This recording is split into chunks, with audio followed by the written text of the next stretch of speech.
Dicebreaker's PAX Unplugged 2022 coverage is presented by IB Studio and Mythic Mischief. Hello and welcome back to PAX Unplugged 2022. It is day 2 of the show here in Philadelphia. I'm Matt Jarvis. I'm joined by Chase Carter, our news reporter. Hello, Chase. Welcome back. Thank you. Yeah, great to be back. It's Saturday currently. I almost forgot the day. That time stops flowing inside the Pennsylvania Convention Center. But we have played a bunch of games, and we're here to chat to you about some of the highlights from the games we've seen on the show floor this weekend. So let's kick off with the first game that both you and I played, which is Oros, O-R-O-S, from Lucky Duck Games, who just won Best Board Game of the Year with Flamecraft at the Tabletop Awards, which we presented here. This is their next release, so it's coming out soon. We both played it with Alex Meehan. It's a really interesting game, I thought. Yeah, agreed. So it is, how to describe this? So it is a game that involves you needing to build up land mass on a map board that you have in the middle. You are looking to create land. And on that land, you are then looking to create mountains. And on those mountains, you are looking to create sacred sites for the followers of your demigods. So we were controlling different demigods. I think I was demigod of the sun. I was demigod of the harvest. Nice. So yes, you're all powerful gods, you've got followers, they're looking to gain wisdom, and you have power over the land itself. It reminded me of like the video game Populous. Yeah, a lot. Yeah, a little bit of religion, a little bit of just like manipulating land. Now you manipulate that land by building up volcanoes, which then you choose to erupt the volcanoes, and depending on how powerful and large it is, it spills more lava, which then creates more land, which you have to slam land masses of a certain size together to build mountains, which is the only spot where you build these sacred sites. So there's a lot of planning and shifting of tiles in order to start building sacred sites. Yeah, and the way those tiles move, it's like almost like a flattened Rubik's Cube. Yeah. So the board is kind of like, it's a load of squares, and you can shift certain rows or you can shift sets of tiles. And when you shift a row, everything wraps around from edge to edge on the board, so it represents like a globe map.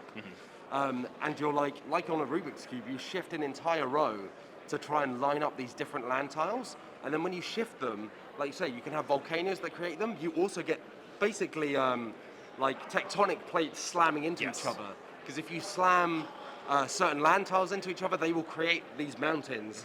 And that's how you then start building sacred sites and shrines and temples, which ultimately give you victory points. So a lot of it is about manipulating these tiles, making sure you're like lining up these combos where you then slam these tiles, watch a mountain arrive, get one of your followers over to it, and then start building shrines and temples. Yeah, there was a nice balance between like that sort of like you said, a very mental puzzle of trying to shift these tiles in the right way with emulating a lot of the power of a demigod, because you're slamming mountains into each other, they erupt, you're also sending your followers out to get like more wisdom, which makes you more powerful. So I think they really struck a nice balance between the mindfulness and also emulating the theme of the game. Yeah, absolutely. And it was, yeah, like you say, it's an interesting mix because there's a bit of worker placement. You're placing followers on some actions, and like Chase said, you're sending them out to get wisdom, which then improves those actions, which also improves the way you can manipulate land. Like you can make more volcanoes. Those volcanoes can erupt in different ways. You have more control over it. But ultimately, you're looking to build up those shrines, and you can build on other people's shrines as well. So there's like a little bit of jostling right at the top. Yep. We played a few rounds, and then in one round I like positioned myself just so that I could, like, as soon as you built like your second shrine or someone else built their second shrine, I was right there to just tiptoe to the top, put something like a little cake topper. Yeah, because you leapfrogged on the scoring table as well. Because someone was on that space, so you just like gained an extra point. Yep. So yeah, it was really, really interesting. I think my takeaway from it was the rules weren't actually that complicated, but there was a lot to think about in terms of, oh, I need to shift this here, which lines up with that, and then I'll slam that, and that will create a mountain, and then the mountain will be this. I need to get my follower over there, because there's land and sea on some of those tiles, so you start with islands, and then to turn those islands, to get them connected to a landmass, you need to erupt volcanoes, like you say. Yep. And you can't move followers across the sea, they are land-bound. So you are trying to think of all these different things, but actually playing's not that complicated. It's just that there's a lot to think about. You're basically thinking like 5 turns ahead. Yeah. I think it's just the perfect amount of that cognitive crunch. Yeah, but I really liked it. It's Same. got a lovely look. It's very kind of colourful, like blue and green. Our demigods, I think my board was purple, things like that. Right. So yeah, I came away really kind of impressed by it and kind of wanting to play a full game of it. Yeah, I agreed. I think it's going to be a wonderful game. I'm very much looking forward to it. Excellent. The second game we played, well, one of the games we played also was an updated version of Arcs. Oh yeah. Which we played several months ago now. You can go and find our initial thoughts on that version over on Dicebreaker.com. This was an updated version of Arcs. So Arcs, for those who don't know, is the next game from the creator of Root, Cole Worley, and it's similar to Cole's previous game, Oath, in the, well, it's based on some elements of that, but this time it's set in a sci-fi space setting. And when we initially played it with Alex, me, and also a few months ago, I think we generally all came away a little bit underwhelmed. Disconnected with like the experience. That there were good bones to there, but it just didn't quite come together the way we expect from Cole Worley and Leader Games. You know. Yeah. And so there's like at the heart of it is this trick-taking mechanism where you're basically playing trumps, like the card game. So one person plays a card, it has a suit, and it has a certain number of pips and a number value. That allows them to do that action that number of times, and then people can either match that suit, but have to one-up or up it in terms of value to do like more powerful versions of the same action, or can pivot away, do a different action, but that means that they do like a less powerful version.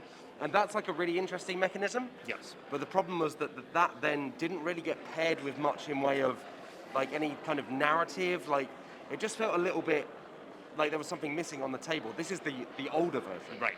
So we played an updated version of this that Cole ran us through. And there have been a number of changes.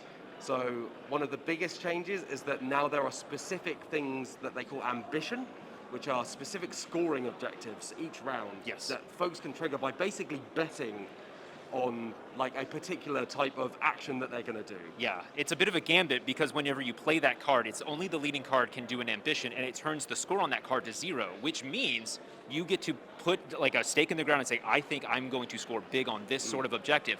But then it opens up the table with all the leading cards to place whatever number they want and take the lead. So you're sort of you're trading the lead card in the next round for future points. Yeah, but I think that was an improvement. Like it definitely gave a bit more structure to those rounds. Yeah.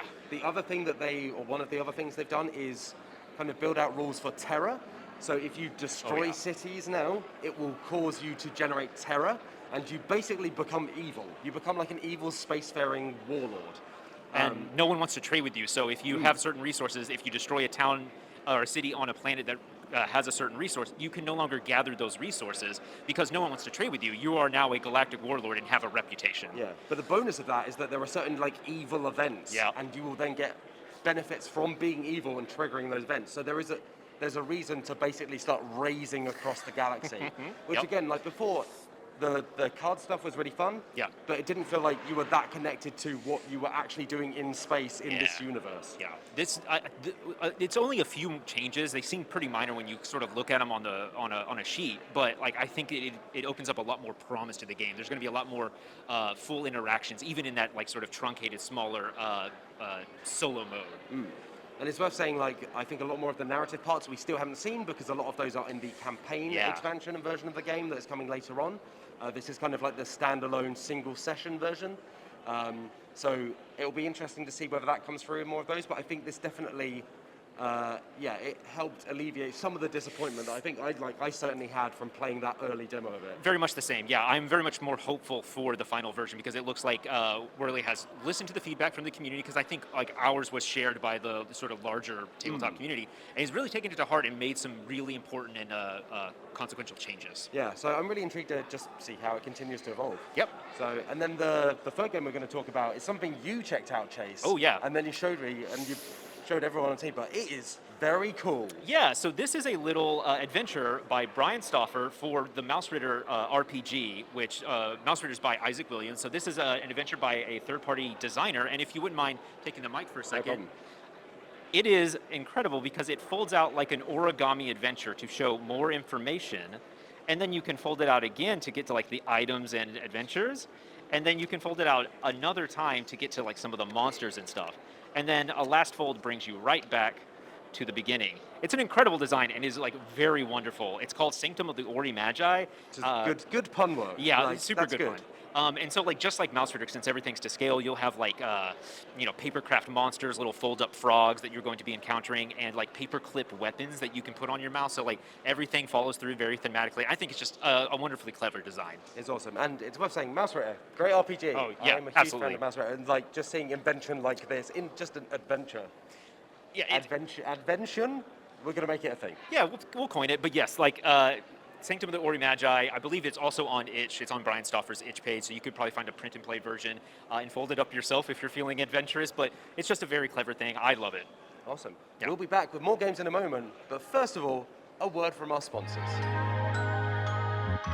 Noble Dwarf Printing is a full-service tabletop print shop based for your game. Whatever you need printed, whether it's t-shirts, backdrops, canvas, we have it. Our new Dungeon Popper, the Portal of Avistra, based off the old Trouble Pop-O-Matic, is perfect if you got small kids, can't roll the dice and keep them on the table. No cocked dice, and with this one you can take it apart, swap it out, and change out for your favorite dice anytime you need to. Go to nobledwarf.com and let us know what we can print for you. Hi, I'm Jane Chung Hofecker, and this is Incredible Dream. We're a new independent studio with experienced developers who've made games like Arkham Horror, Descent, League of Legends, Cyberpunk, Witcher 3, a lot of exciting stuff.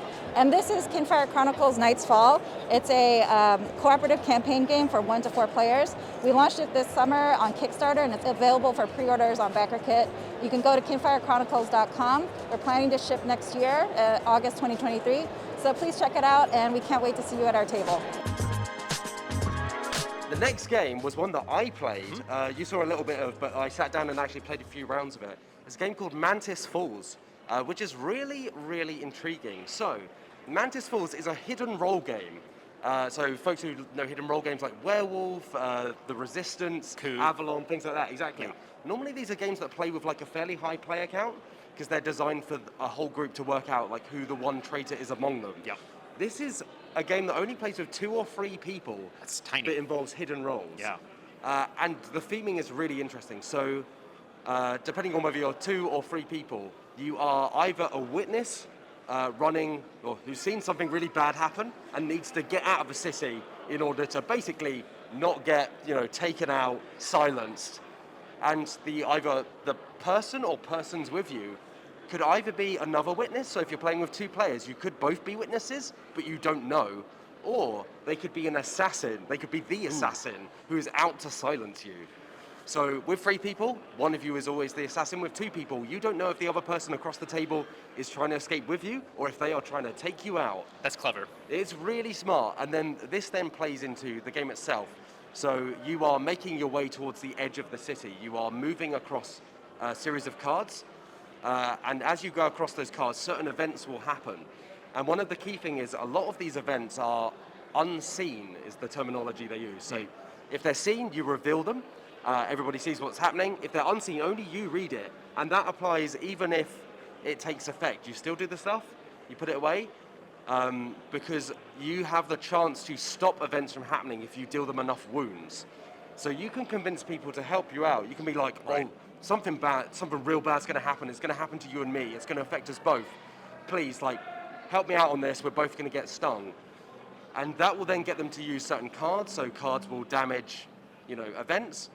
But that might also be cards that could help to defend them from an attack or to attack other people. So you can almost use these events to bait out certain cards, because they may never see what that event actually does, because you'll go, oh phew, we avoided it. But it could be that nothing bad was actually ever going to happen. So you can bluff all the way to the discard and they'll never know. Exactly, yeah. They will just never see that card. So that's kind of like the core of the game, is you get to play cards. So with 3 people, which is the game we're playing, you play with one person on your right who is the other active player, so it's always kind of one-on-one.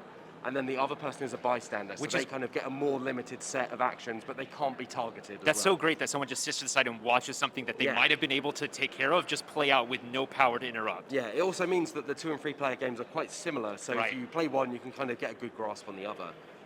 But yeah, that's kind of the core loop of it, is you're trying to move towards the exit, but you are then dealing with these events that pop up, and at the same time, you're trying to work out, based on what other people play, whether they are out to get you or whether they are also trying to escape. Yeah. And so, of course, like you might be like, oh, please help me out. This event's going to really get us. And they might be like, oh, I'm so sorry, I don't have the cards. But actually, they're just bluffing because they want to see you get Sure. stung. Yeah. But you might be bluffing about the event. So it's just like bluff, bluff, bluff, bluff, bluff. Yeah, it's really, really neat. It's like a very small box game. I think it's from a relatively new publisher. But I played a number of rounds. Like, I didn't play a full game, but played enough to get a good grasp of it. And it seemed really, really intriguing. I was really, really enamored with how, with like low stakes it is. Like, you know, it's 3 people or 2 people like running away from danger, and all the cards are like, you know, I guess you did pull a grenade that exploded, but Yeah. other than that, it's like, you know, there's like, it's very low stakes. There's no big magic, there's no big danger or like assault weapons or anything, but the tension, you could feel it at the table as like the players are like, I don't know if you're the assassin. I don't know if I should do any of this. I'm going to overcommit. And you could see like the tension and the danger working straight through their good senses. Yeah, the grenade is like a good example because when you use the grenade, it damages the event card, but it also damages the 2 players. And you can kind of divvy that damage up in some cases. Right. So you could be like, oh, please, like, take this damage. Like, I can't afford to take it right now. But you might, again, just be like convincing them and dealing damage to them and being like, oh, thanks so much, you avoided that event. But really, you've just chipped them down a little bit more and you're slowly whittling them away till you can take the final strike. Yeah. So it was really, really cool. I really enjoyed it. I'm looking forward to playing more of it. So that's Mantis Falls. The final game, which is one, again, that we played together. Again, this was one that I was very excited for going into. This is a treat. Yeah, I love this one. So it's a game called Snap Ship Tactics, which is just a fun phrase to say. And I guess it's best described as if X-Wing, like Star Wars X-Wing, the miniatures game, and Lego or Duplo got together and made a dogfighting war game. Yep. So it's a game in which you have ships, like in X-Wing, but those ships are constructed from blocks. So you can build these ships. They come in kind of preset packets, like a set of Lego, but you can customize them. There are some incredible creations, like out on the show floor, like massive starfighters, also like little dog fighters. Like you can really get like personal with it, customize them to a massive degree, and those, like what you add to your ship, then kind of defines what you have available to play with. Yep. Yeah, you could have wings on there, and your wings might be able to mount certain weapons on them, but if your body isn't big enough, those wings need to be smaller, or you can opt for like bladed wing, which our enemies have, which prove to be very deadly. Oh, yeah. And so like the way you construct your ship definitely gives your arsenal a certain personality to it and changes your ship. Like yours was a bit heavier and slower, but you had more weapons. Mine was quicker and faster. I didn't have as much firepower though. Yeah, and I think like it obviously has a good novelty factor. It draws the eye very quickly because they are, you know, Duplo things. You can break the blocks off, you can rearrange them. But as we were playing, I was really impressed by the actual gameplay. Yes. Because it's surprisingly deep, but it moves fairly quickly. It's a lot about managing energy, managing heat. Yeah, a big resource, which I think is like key to any good miniature game, especially like a miniature dogfighting or skirmish game like this. Like it all comes down to the how you measure the actions per turn that you have. Yeah, because you're moving with like a range ruler, as in X-Wing. Yep. So you've got a long and a short. Yep. You can rotate on a base, and then you can use weapons, and like in most war games, you use a ruler to judge length. Yep. And then there's terrain on the board, so there's kind of like gravity wells, and most of it is quite positive effects. So you get like extra evasion, so you can help dodge attacks, or you can like slingshot your way across the map using. I really like that because I find in miniature games, if the terrain does negative effects, you honestly get people just sort of piling in the middle and not dealing with the terrain. Yeah. But if terrain is positive, it means you want to interact with that. Exactly, and like it feels like you would burn all your turns like slowly rotating around an asteroid field, Yes. rather than just being like, great, I can just charge on through, lose these missiles, wonderful stuff. Yep. So yeah, we were playing against, I think, a father and a son. We got wrecked, I Oh, will say. For the we are sake shrapnel of under, yeah. transparency, I got blown up in about 4 turns. And I tried to nobly fight it out to the end, but I ended up a bunch of wreckage in an asteroid field. Yeah, but I had a great time. Like it moves fairly quickly. Again, you're assigning cubes to like specific cards that represent the different parts of your ship. Yep. Those can be damaged if you land critical hits. Like you obviously take damage if you're hit, but it's like fairly light. You roll some dice to see if you hit, and then you deal out damage. Like it moves quickly. It doesn't really get bogged down in a lot of like nitpicky rules. Right. Yeah. So like the cubes that you place on there, you can only take back a certain number of cubes. So you have to decide which ones do you want to leave cubes on, which means you can't use those actions that turn, and which ones do you want to try to clear out because you're like it's time for like the big U-turn maneuver or the full salvo. So like there's a very interesting tactical choice in how you clear and how you leave those cubes on there. Yeah, and you can also generate heat with like more powerful actions, and heat can be dissipated in the same way. But if you leave it on there, if you then get hit in that weapon part, it will deal extra damage to you. So there are these like really tactical little things that you can think about, but it moves in a way that is like a very accessible kind of like miniatures game. It is not Warhammer. It's not. I don't think it's even X-Wing. Like X-Wing is fairly accessible, but it can get quite a lot of rules. This was like we learned it and kind of played within about, I don't know, 5-10 minutes. Yep. The thing that I really like, and I think it speaks to that accessibility, is that this looks and builds like a toy, but plays like a full-on miniature game. And I think being able to strike that balance is really smart, and is probably going to be key to like the game finding an audience because, a younger crowd is going to look at that and say, yeah, that's like Lego or Duplo. I want to build my own ship. And then the folks with like more mechanical mind are going to be like, yeah, I can't wait to get this on a table and see how it performs. And you're going to hit both crowds. Yeah, and we were chatting to like the publisher and designer, and they were saying, so the designer of the game is a former X-Wing like community modder, created some AI decks for X-Wing, so there is a solo mode, you can play just against AI controlled enemies, you can play in co-op, you can play competitively. I believe that they'll have a campaign mode coming in the future. Like, it feels, again, like very modular. They can do a lot with it. They've got a really good concept at the heart of it. You can tell that someone who really cared about X-Wing in that community is working on this game. So if you are an X-Wing fan and you're like really looking for something to fill that void, like Snapship Tactics might be the answer. Yeah, it was really, really cool. So that's all the games that we saw today at Saturday on PAX Unplugged 2022. If you'd like to see more coverage from PAX Unplugged 2022 and about the world of tabletop games and board games and RPGs in general, you can find us right here on youtube.com/Dicebreaker or over on Dicebreaker.com. But for now, thank you, Chase, for joining me. Of course. Thank you for watching. And until we meet again, have a lovely day.